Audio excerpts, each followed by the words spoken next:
Now, as we know, earthquakes are destructive natural disasters. Earthquakes damage buildings, earthquakes damage power lines, earthquakes damage pipelines, earthquakes kill people and the likes. So now, the earthquake damage uh, is largely related to the magnitude or the amount of energy of an earthquake, because that tells the severity of the shaking of the earth material itself. So magnitude, which is measured on a Richter scale, is very important. However, the damage is also dependent on distance from the hypocenter, right? It also depended on the intensity and the duration of the vibration. For how long has vibration been taking place? And how strong is that vibration? And the nature of the subsurface material where that earthquake took place. Uh, for example, bedrock transmit waves quickly, and therefore there will be less damage. Sediments bounce waves, and that amplify the damage. So is the location where it took place, did it take place within inside the city, or it take place in the rural areas? What is the population density, and what is the extent of the build up area in terms of infrastructures?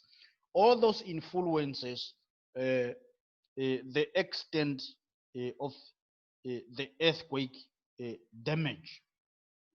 So now, this is a typical example of, for example, what happened in Haiti in year 2010. This is a picture taken from what happened in Turkey in 1999. So that tells you that earthquake damage buildings.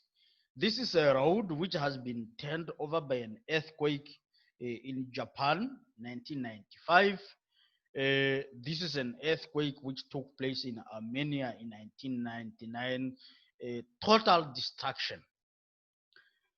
So it's therefore important that an earthquake can be very much destructive, and it can actually causes issues like landslide and avalanches, which would increase the vibrations even much more, such that, for example, slopes would start to fall down. So that is very important. Or basically, you have landslide or snow avalanches trying to, for example, under the force of gravity, falling down stream. So it's very important for you to understand. And one of the most important factor which is associated with earthquake is fire. Fire is a common hazard that follow after an earthquake. That result, for example, from power lines falling on the ground, for example, triggering fire, broken gas stations, fuel tanks ignite, and the likes. And all those leads to the destruction of critical infrastructures such as water, sewer pipes, telephone line, electrical lines, and the likes. Roads, you talk about it.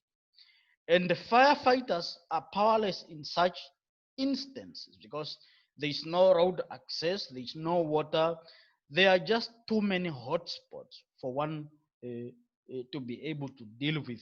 And as a result, good planning to be able to fight the aftermath of an earthquake is very important to save lives.